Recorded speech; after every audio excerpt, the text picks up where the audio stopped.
माननीय न्यायमूर्ति संदीप साई जी जो जज पटना उच्च न्यायालय और आज के सभा के चीफ गेस्ट भी हैं, माननीय न्यायमूर्ति शशिभूषण प्रसाद सिंह जी जो यहाँ के रिस्पेक्टिंग जज भी हैं, आदरणीय श्री रमाकांत शर्मा जी, डिस्ट्रिक्ट जज मनोरंजन सिंह साहब, बार एसोसिएशन के सभापति जी, सेक्रेटरी साहब,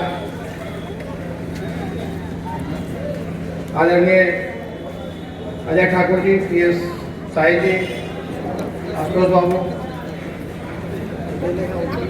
हमारे न्यायिक पदाधिकारीगण,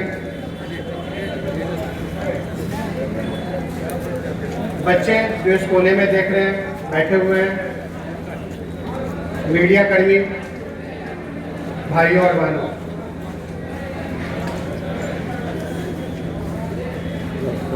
जब मैं यहाँ आया तो सोच रहा था कि मैं आप लोगों से इस मंच से हिंदी में संवाद स्थापित करूँ या अंग्रेजी में संवाद स्थापित करूँ। अमूमन देखता हूँ कि हाईकोर्ट जब जाते हैं तो हिंदी में ही बोलते हैं, और मुझे लगा सब कुछ सोचने समझने के बाद कि राष्ट्रकवि रामधारी सिंह दिनकर जी के धरती पर जाकर के अंग्रेजी में संवाद स्थापित करना थोड़ा सा गलत हो जाएगा। तो मैं सोचा कि आप लोगों से इस महत्वपूर्ण मंच से हिंदी में ही संवाद स्थापित करूं तो ज्यादा अच्छा रहेगा। संवाद को स्थापित करते हुए कड़ी में हम आगे बढ़ते हैं। किसी मशहूर शायर ने कहा था कि किसी को भी देखो तो कई बार देखो।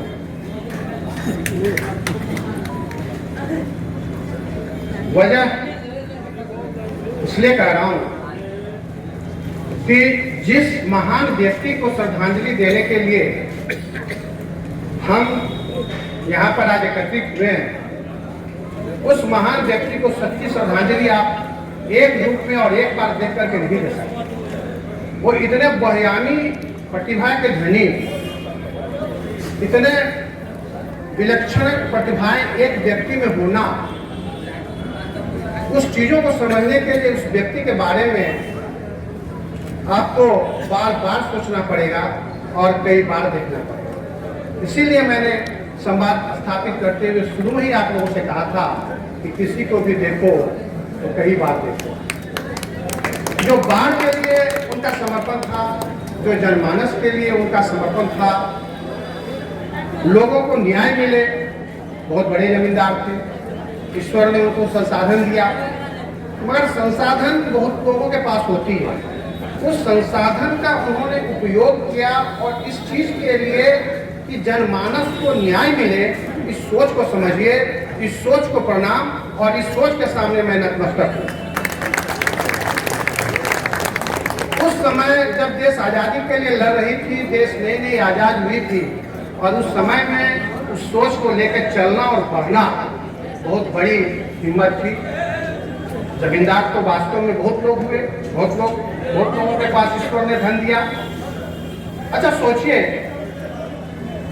एक इंसान 1949 में मेंबरशिप लेते हैं बार के, और 1956 में सुप्रीम कोर्ट बार एसोसिएशन के मेंबर बन जाते हैं। 7 साल मैं शुरू से ही दिल्ली में वकालत किया हूँ, लॉ भी मेरी दिल्ली की है। मैंने देखा है बहुत लोग दिल्ली में वकालत शुरू करते हैं, डिस्ट्रिक्ट कोर्ट में शुरू करते हैं, डिस्ट्रिक्ट कोर्ट में खत्म हो जाती है, बहुत गए तो हाई कोर्ट या सुप्रीम कोर्ट पहुंच भी नहीं पाते हैं। पर बेगूसराय से चल के और सुप्रीम कोर्ट बार एसोसिएशन का सदस्य बनना ये दिखाता है कि इसमें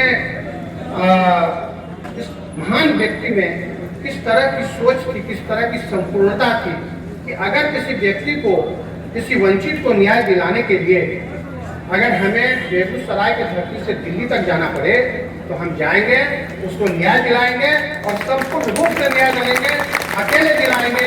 किसी कोई मेरे साथ आए चाहे नहीं आए, वो उसके न्याय के लिए हम यहाँ से दिल्ली तक लड़ेंगे। तो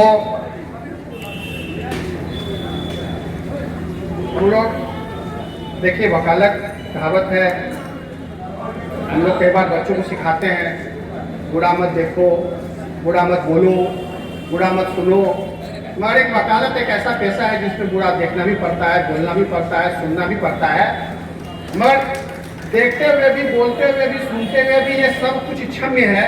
और सिर्फ क्षम्य इसीलिए है क्योंकि वकील अपने लिए नहीं, न्याय के लिए लड़ता है। और जिस दिन से आप न्याय के लिए लड़ना छोड़ देंगे, उस दिन से आपको माफी नहीं मिलेगी। फिर आप पर सवाल उठेगी कि आप, इसीलिए कुछ भी बोलिए, कुछ भी कीजिए, कुछ भी देखिए, मगर न्याय के लिए जो समर्पण है, उसके लिए स्वर्गीय पीड़ा बाबू से हम लोग प्रेरणा लें, लड़ते रहें, बढ़ते रहें और इसी समर्पण के साथ हम न्याय के लिए, जनहित के लिए लोगों का काम करते रहें। एक होकर काम करें, अच्छा लगेगा। अभी आदरणीय रमाकांत शर्मा जी ने भी कहा, आप लोगों को अच्छा लगेगा, एक साथ बैठिए, एक साथ काम करिए। एकता में यूनिटी, एकता के साथ हम लोग भी स्टैंड, डिवाइडेड वी फॉल्स, पुरानी कहावत है। हम लोगों को लगता है कि हमको एक होकर काम करना चाहिए, इसलिए नहीं, बाकी चीज़ें अपनी जगह पर है। मुझे लगता है कि एक साथ अगर हम काम करेंगे तो जो समाज के वंचित हैं, जो नीचे तबके के लोग हैं और जो एक प्रभावी न्याय उन लोगों को मिलना चाहिए, उसमें हम पूरे तत्परता के साथ उनकी सेवा कर पाएंगे। और इसी के साथ मैं अपने